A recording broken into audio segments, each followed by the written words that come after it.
Walmart, the colossal retail symbol of the United States, has just announced a staggering loss of $3 billion and the closure of 5 stores right on its home soil. What's really happening when even this giant is forced to falter? President Trump's tariffs not only squeezing businesses, but also draining the wallets of American consumers? What was once just a trade policy has now become a full-blown storm crashing down on the economy.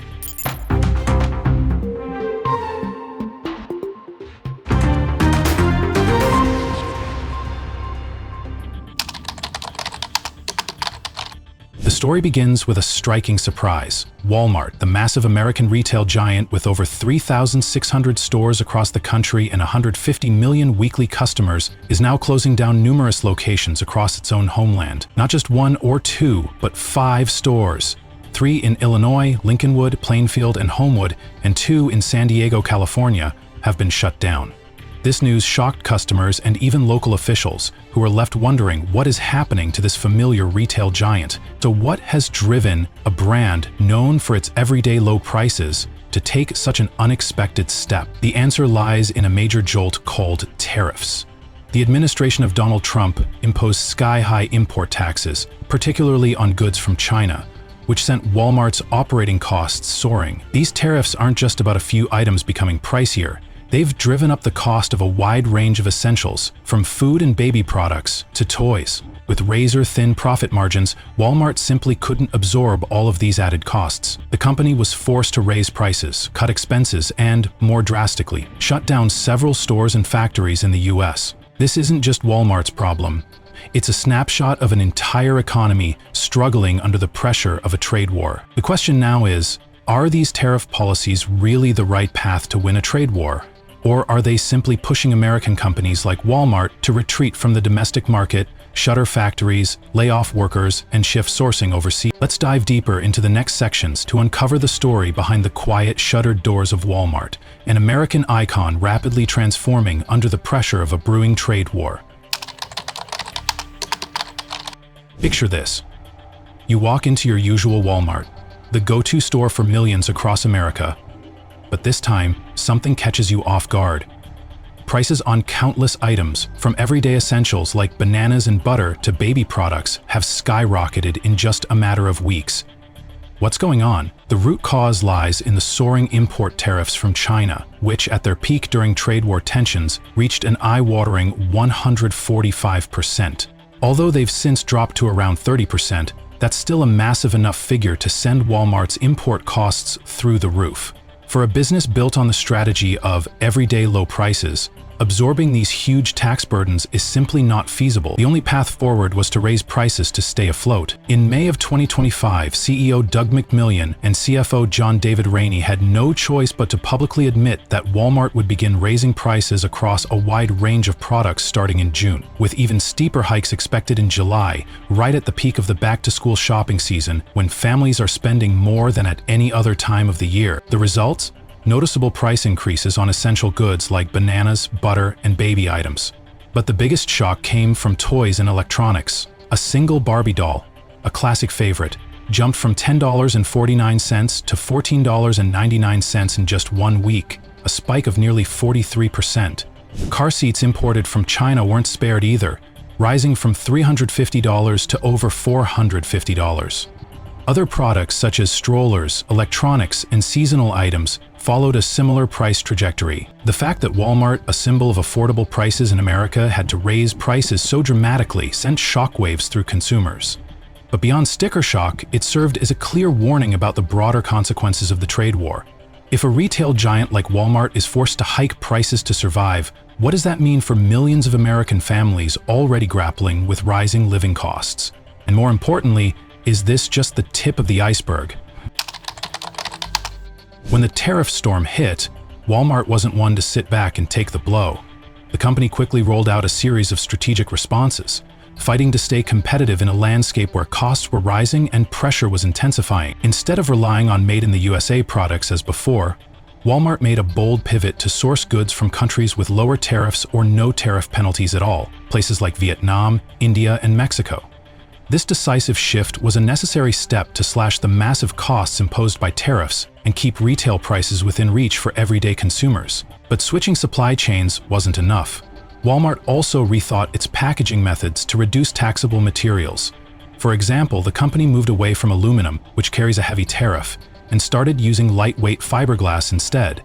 This not only trimmed production costs, but also dodged significant import taxes. It was a smart creative move, showing just how adaptive Walmart had to be. At the same time, the company doubled down on automation, incorporating robots and artificial intelligence into daily operations.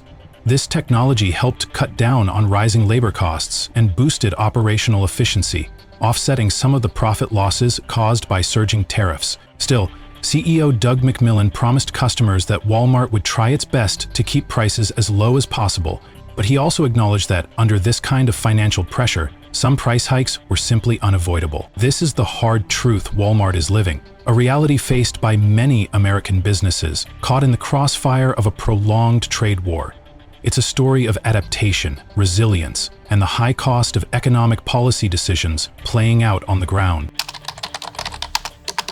As soon as Walmart publicly announced its plans to raise prices and shift its supply chains, a wave of reaction swept through the U.S. political landscape. President Donald Trump did not hesitate to speak out harshly, demanding that Walmart absorb the tariffs instead of passing the burden on to American consumers. He even threatened to revoke government contracts with Walmart as a form of punishment, a move that sent shockwaves through the company and the public. It wasn't just the president. Secretary of Commerce Howard Lutnick echoed Trump's stance, arguing that corporations like Walmart should shoulder the tariffs themselves and not pass the costs onto their customers. This position was a direct blow to Walmart's pricing strategy, increasing pressure on the company even further. However, on the other side of the debate, economists quickly spoke up in defense. They pointed out that tariffs are essentially an import cost that businesses cannot absorb alone without impacting consumers. Tariffs function as a type of indirect tax, inevitably shared between companies and customers, making price hikes almost unavoidable. Amidst intense political and social pressure, Walmart held firm. CEO Doug McMillon and the leadership team stated clearly that the price increases were a necessary response to the immense pressure of tariffs, and that shifting their supply strategy was not a choice but a survival tactic. These were not easy decisions. They were essential adaptations in an era of intense global and economic uncertainty. Now let's dive deeper into the real story behind Walmart's headline-making numbers. In the first quarter of 2025, the company reported massive revenue of over $65 billion, largely driven by a surge in grocery sales and e-commerce.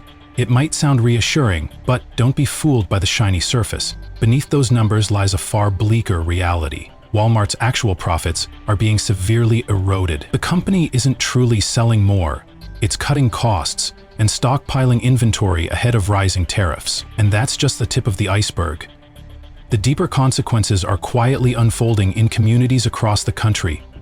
Many warehouse workers have had their hours cut or lost their jobs entirely, while smaller suppliers are gradually losing contracts. This has forced many local factories to shut down under overwhelming financial pressure. The situation is especially dire in rural areas, where Walmart is often the largest employer. Changes in Walmart's operations don't just reduce jobs and incomes, they ripple through the entire local economy, affecting housing markets, school budgets, and healthcare services alike. Moreover, Walmart's shift toward high-tech stores and e-commerce, where robots and AI replace human workers, has left rural communities increasingly left behind. These new business models require far fewer employees, pushing many people into unemployment or forcing them to seek jobs far from home. In response to these developments, lawmakers have raised alarms about the growing risk of economic imbalance and the weakening of small communities. Yet they face a difficult dilemma.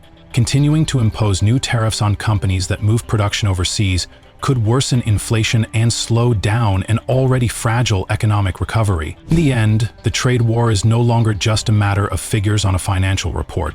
It has become a story about families losing their livelihoods, small towns on the brink of collapse, and an uncertain future for the American economy. This is the reality behind the bold headlines and eye-popping numbers we so often see. The Walmart story is far from a simple equation. While its stores may still stand, behind those walls lies a silent revolution in how Walmart produces and operates. The company has not physically exited the US market, but it has undeniably transformed its strategy, shifting supply chains overseas and adopting widespread automation to cut labor costs. What's worrisome is that the tariffs imposed by the Trump administration have not succeeded in reviving domestic manufacturing as hoped. Instead, they are pushing giants like Walmart to seek foreign suppliers to avoid tariffs, effectively reducing job opportunities for American workers. Moreover, the increasing reliance on automation and artificial intelligence to replace traditional labor raises a critical question. What does the future hold for millions of workers, especially in small towns, as robots increasingly replace humans? This isn't just an economic issue, it's a deeply political one. Should businesses be forced to absorb the full cost of tariffs without being able to pass any of it on to consumers?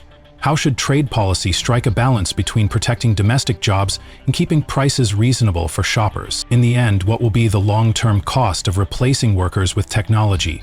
Are the short-term gains worth the potentially vast social and economic losses down the road? The Walmart case is more than a financial report or a corporate decision. It is a mirror reflecting the profound challenges that lie ahead for the US economy and society as a whole. Walmart, a name nearly synonymous with American commerce, is now being forced to overhaul itself in order to survive the escalating storm of tariffs. This drastic transformation is not just the story of one company, but a warning bell ringing for the entire US economy. The era of low-cost goods and stable retail jobs is under serious threat, as the trade war not only drives prices higher, but also directly endangers the livelihoods of millions of workers, particularly in small towns and rural areas where Walmart has long served as a pillar of local economy. From here, a series of crucial questions remain unanswered. Does the trade war genuinely help protect American manufacturing? How should trade policies be adjusted to balance the interests of consumers, businesses, and domestic workers? Walmart stands as a vivid reflection of the deep and complex consequences caused by the trade war, and a powerful cautionary tale for the steps America must carefully consider as it navigates the global economic chessboard.